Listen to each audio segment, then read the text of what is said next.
I woke up to find my best friend's hand already inside my boxers. No dream, no fantasy, just his hand, warm and deliberate, right there. And me, paralyzed by the flood of thoughts crashing through my head. It was the kind of moment you don't come back from. A line crossed, whether we wanted it or not.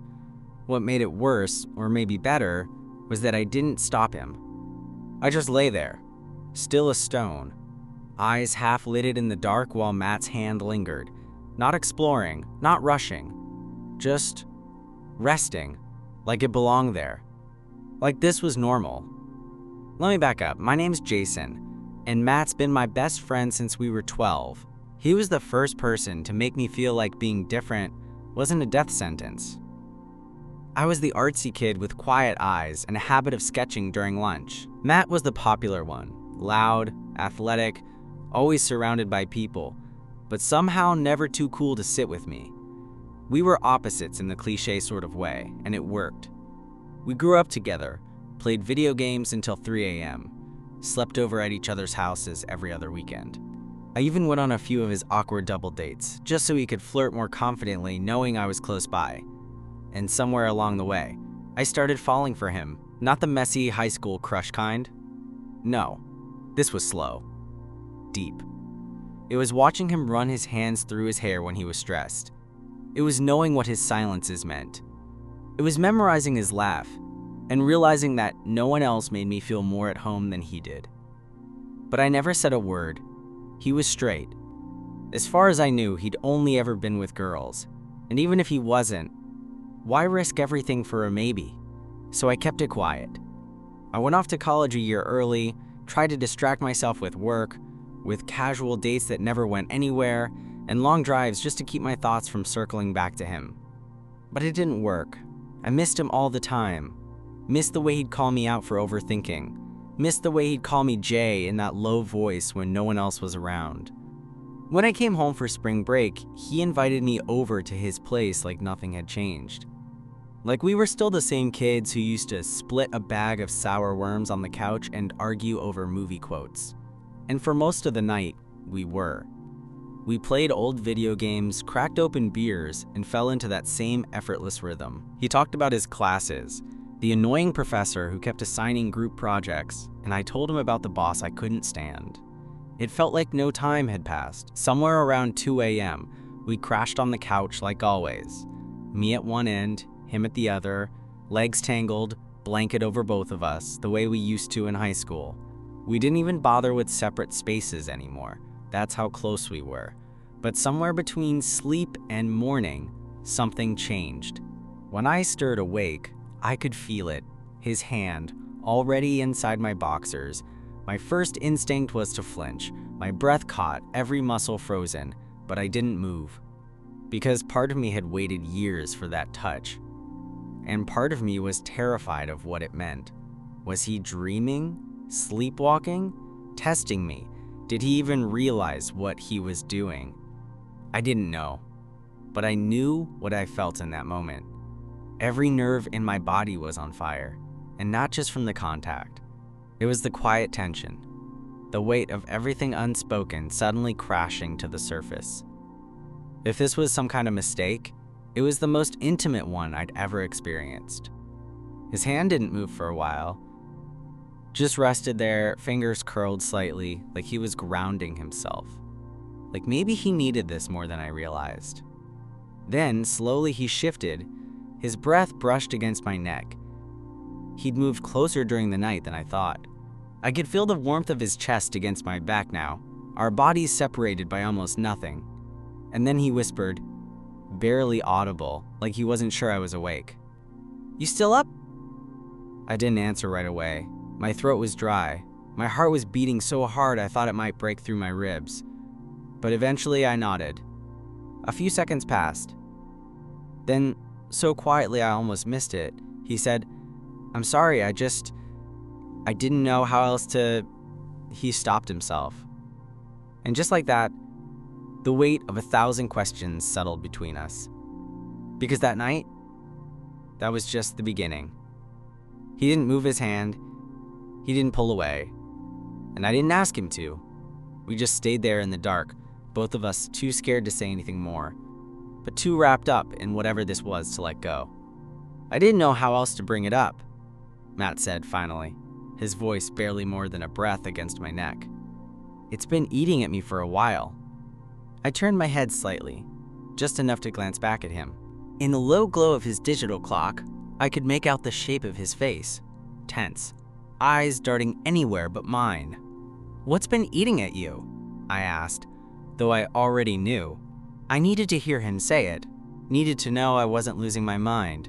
He hesitated, and for a second I thought he might backtrack, say he was drunk, say it was an accident, say something safe. But he didn't. Instead, he took a shaky breath and said, "I think I've been into you for a long time, and I didn't know it until I realized how much I hate the idea of you being with anyone else." That hit harder than I expected, like a punch straight to the chest. I rolled onto my back, trying to see him more clearly. He was propped up on one elbow now, watching me like he was waiting for the earth to crack open. "Matt," I whispered, not trusting my voice with anything more. He blinked, eyes flicking to my lips before quickly retreating back up. "Look, I'm sorry, okay? I know this is probably a mindfuck and I didn't mean to cross any lines." "You kind of already did," I interrupted, but my tone wasn't angry. It was something else. He winced. Yeah, I know, He sat up fully, pulling his hand back like it burned him. "I should have talked to you. I shouldn't have just done that. I'm sorry." The cold hit me the second he moved away. Not just the physical cold, though I missed the heat of his body almost instantly, but the emotional distance that suddenly widened the space between us. I sat up too, rubbing the back of my neck. "You could have just said something, man." "I didn't know what to say," he shot back. "What am I supposed to do, Jason? Just casually mention that sometimes I think about you when I'm alone? That when you send me those stupid pictures of your food or your dog, it makes my chest hurt for no damn reason?" I stared at him. He ran a hand through his hair, frustrated. "I didn't plan this. I didn't even know I felt this way until you moved away, and I couldn't stop thinking about how quiet everything felt without you." The silence between us stretched. And then I said, "I felt that way for years." His head jerked up like he wasn't expecting that. "You're not the only one who's been confused," I added. "But I kept it to myself because you were always talking about girls, and I figured, what's the point?" Matt let out a short, humorless laugh. "I was talking about girls because I thought I was supposed to. Because it was easy." His voice dropped, softer now. "But nothing ever felt the way this does." I looked at him. Really looked at him. For the first time without the weight of secrets pressing on my chest. And there he was, my best friend. Vulnerable in a way I'd never seen before. No walls, no jokes to deflect. Just raw, shaky honesty. So I leaned in. Not much, just a little. Just enough to let him meet me halfway, if he wanted to. And he did. The kiss wasn't perfect. Our noses bumped. We both hesitated. But once our lips found each other, everything else faded. It was clumsy and warm and far too short, but it was real. When we pulled back, he exhaled like he'd been holding his breath for a year. "I don't know what this means," he admitted. "I don't know if I'm gay or bi or just into you," I smiled. "You don't have to figure it all out tonight." He looked relieved. Yeah, but I'm not going back to pretending nothing's there." "Good," he said, settling back into the couch. "Because I'm done pretending." And for the first time in years, I didn't feel like I was waiting for something. I was already in it. We didn't go back to sleep. Not right away, at least. Matt lay beside me on the couch, both of us staring up at the ceiling like it held answers. I could feel the warmth of his leg against mine under the blanket. Neither of us moved to widen the gap. If anything, we drifted closer without meaning to. It was strange, how something that felt like it should have exploded into chaos was instead quiet. Comfortable even. Like the air between us had always been charged, and we were only just now acknowledging it. You know what's weird? he murmured, breaking the silence. What? You didn't flinch. Not even when you woke up and realized it was me. I swallowed, turning my head to look at him. I wanted to. I thought I should. But it didn't feel wrong. Matt let out a soft breath through his nose. That's kind of the only thing I've been sure of all week. He turned his head too, and our eyes met again. We didn't kiss this time. We just looked. And I saw it. How scared he was underneath the calm. How confused and overwhelmed he probably felt. But I also saw something else. Something soft, hopeful. I nudged him lightly with my elbow. Hey! Yeah? We don't have to figure out the rest tonight, I said again, slower this time. There's no playbook, no labels, just start where we are. He smiled at that, small but real. Okay, so where are we? Here, I said simply. We're right here. And that was enough. We stayed on the couch, wrapped in the same blanket, talking in quiet voices until the first pale light of morning crept through the windows. It wasn't deep conversation, not yet. Mostly dumb stuff, like how he'd never seen The Notebook and how I still refused to watch any movie with clowns. It was familiar, easy, but different too. The kind of different that sticks to your skin and makes everything feel brand new. Eventually, his head tipped onto my shoulder, and his breathing evened out. I didn't move. I just sat there with him, sleeping against me, feeling the weight of his trust settle over my chest like armor. It wasn't until later that afternoon, when the world came crashing back in, that things started to shift again. We woke up late. The room was bright, the couch creaking under our tangled limbs as we stretched. I went to grab us water, and when I came back, Matt was sitting up, staring at his phone. His jaw was tight. "What's up?" I asked, handing him the glass. He took it without looking at me. "Nothing. Just texts from some of the guys." Ah, the guys. His inner circle of straight bros, who probably still thought gay was something to joke about in group chats. He finally looked at me, and for the first time since last night, I saw hesitation in his eyes.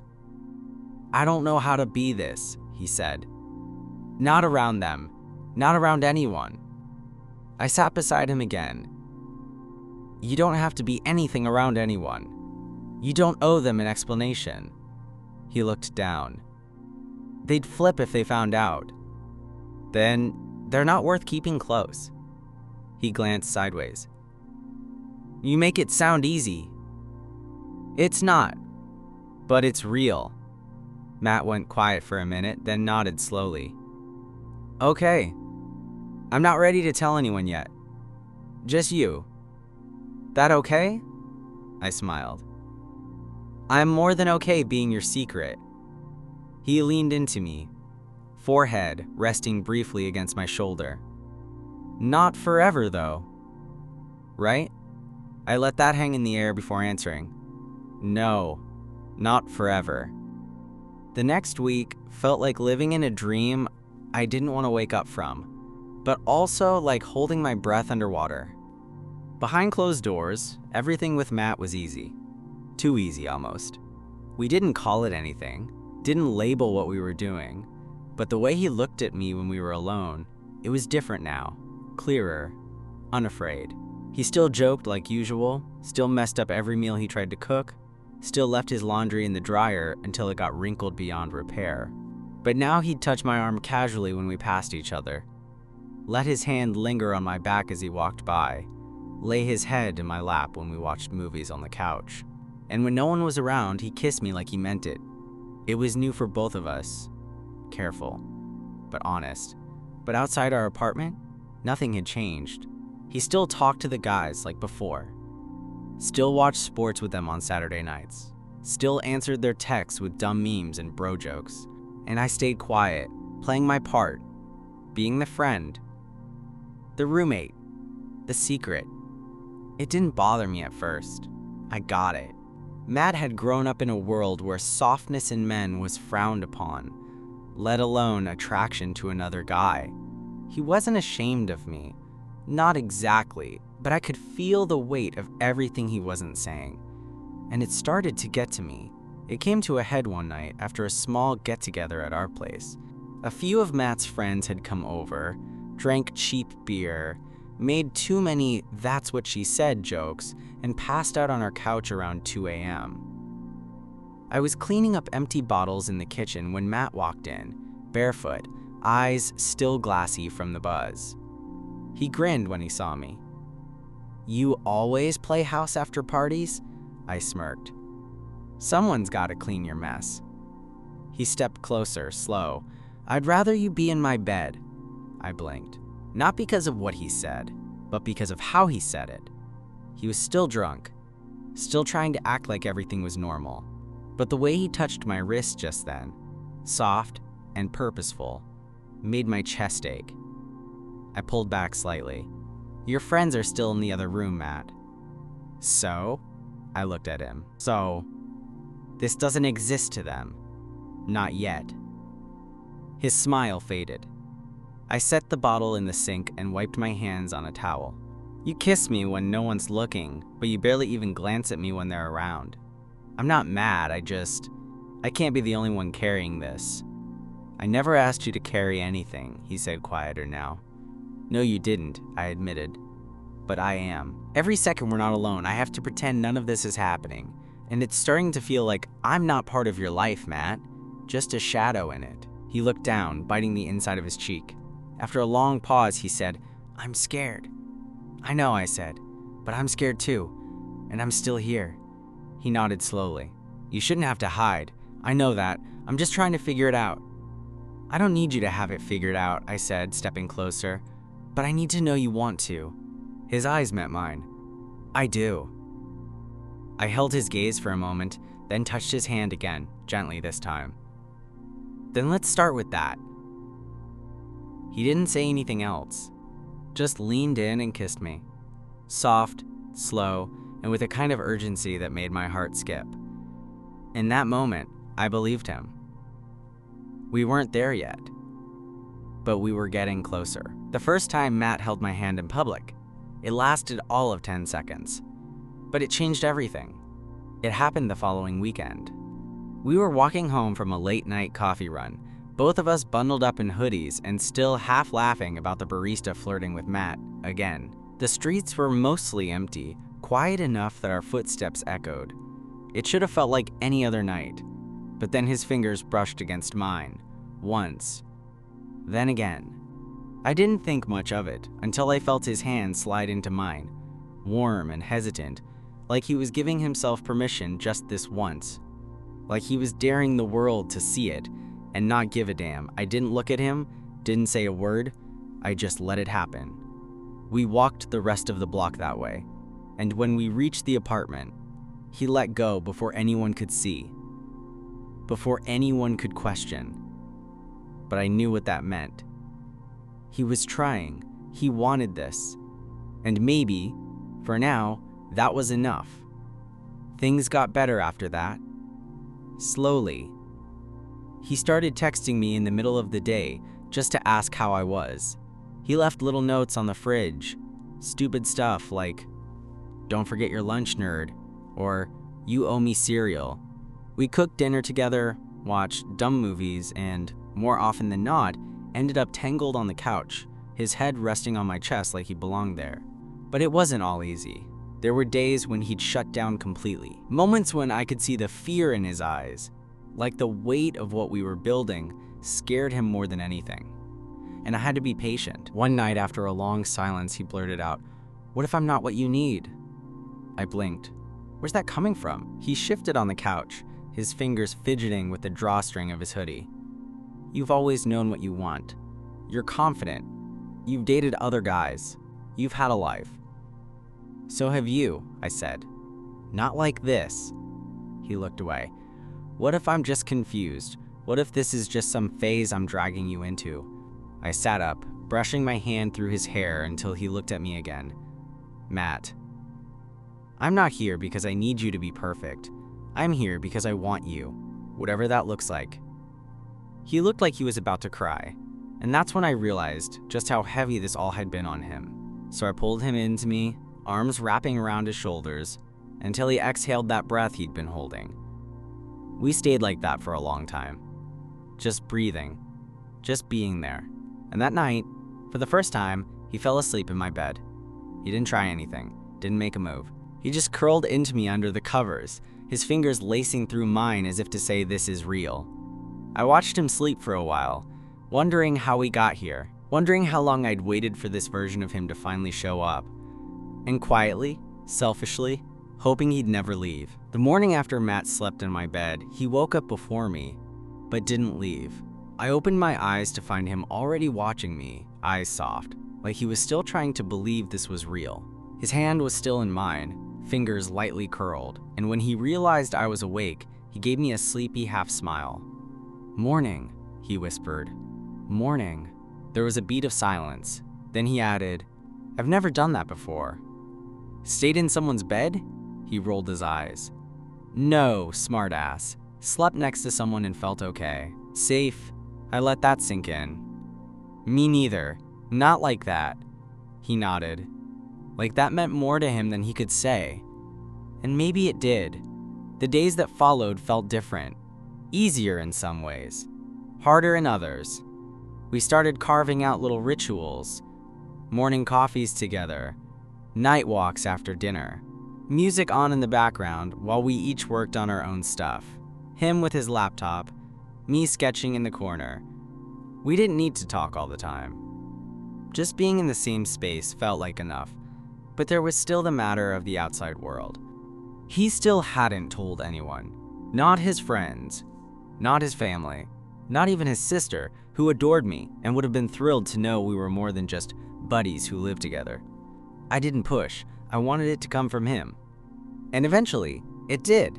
One Sunday afternoon, he turned to me as we were watching a movie and said, "I think I want to tell Nate." Nate was his oldest friend. A guy who had once referred to The Bachelor as gay torture porn and had never shown any hint of emotional intelligence. I raised an eyebrow. "You sure?" Matt shrugged. "He's a dumbass sometimes, but he's my dumbass. And if I'm really gonna do this, if we're really doing this, I want someone to know." I reached out and took his hand. "Okay." "I'll be here either way," he nodded. And 2 days later, he told Nate. It didn't go perfectly. Nate asked a lot of weird, intrusive questions, made a dumb joke or two. But he didn't walk away. He didn't stop being Matt's friend. And by the end of the night, when Nate left with a clap on Matt's back and a "just don't make me your best man unless I get to pick the tuxes," Matt looked like he'd aged 10 years in relief. He closed the door and turned to me, eyes wide. That wasn't a disaster. Nope. I thought he was gonna freak. You still might owe him an apology for the mental image. Matt laughed and pulled me in, arms wrapping around my waist like he didn't ever want to let go. "Thanks for being patient with me." I kissed his temple. "Thanks for choosing me." That night, for the first time, he didn't just fall asleep in my bed. He stayed there the next morning too. He stayed through the lazy Sunday, the brunch at our favorite cafe, the looks we gave each other that didn't need to be hidden anymore, and he stayed every night after that. It's been 6 months since that night on the couch. 6 months since I woke up to his hand in my boxers, thinking I was losing my mind. 6 months since I learned my best friend, the same guy the first thought I could never have, felt the same way all along. Now, when I wake up, it's to the sound of him humming in the kitchen, shirtless, flipping pancakes he's definitely gonna burn. Or it's to him curled up beside me, hair a mess, arms slung over my chest like it belongs there. Because now, it does. We didn't rush anything. We didn't post cute pictures online or throw around labels we weren't ready for, but we told the people who mattered.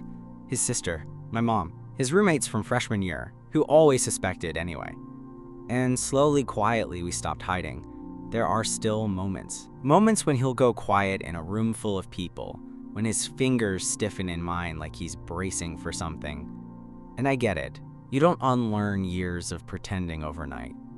But every time, he pushes through. And every time, I remind him we're not going back. I remember one night a few weeks ago, we were at a small party, and someone made a stupid comment, half joking, about not expecting Matt to be into guys. I felt him tense beside me, the old instinct to laugh it off kicking in. But instead, he looked at me, just a glance.